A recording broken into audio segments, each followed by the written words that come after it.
20th of February is specially made for an episode of beauty, good girls and pretty ladies. No wonder Oluwanifemi was born today, 20th of April. Happy belated birthday to you, Oluwanifemi. Lẹ́wọ̀ arẹwà òdòdó ẹ̀yẹ Oluwanifemi Daramola onílọ́jọ́ ìbí rẹ̀ mo ṣe gbogbo jọ̀nù oṣù kẹrin báyìí lọ́jọ́ ìbí rẹ̀. Ìwà ṣe é ṣàmọ́dún lórí Olódùmarè ó ṣọ̀pọ̀lọpọ̀ ọdún nílé ayé wà á dàgbà wà á dògbò wà á dúró wà á dìgbà òní kánjú kúrò láṣẹ èdè. Mo wá gbọ́ mi o. Bàbá rẹ̀ ló kàn sí mi o. And as one father of yours, Ayọ̀bámi Daramola. Ó pé kí ọ pé kò tẹ̀ látẹ̀pẹ́ òkú pẹ́ bí wíwọ́n pẹ́ ti ń pẹ́ òní kánjú kúrò wà á dàgbà wà á dògbò láṣẹ Olódùmarè.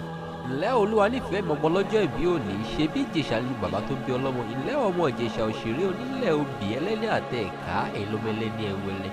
Ọmọ olóbì kan ọ̀wọ́ ti wọ́ olóbì kan ọ̀wọ́ ti wọ́ olóbì tó fẹ́tẹ́ náà wọ̀ sápò ẹni tó fẹ́tẹ́ náà wọ̀ sínú ẹranko burúkú arógún jẹjẹ lóbìnrin lókìtẹ́ fún.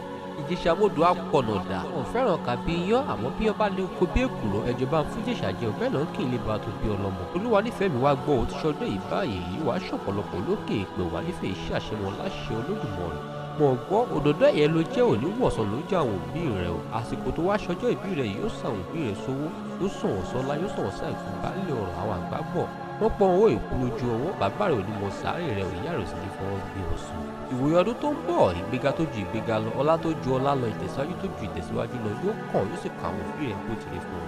May you grow in wisdom, knowledge and understanding. Goodness of God cover you wherever you go. Do as I like. Happy blessed birthday to you, Nifemi. Yemiadeiye.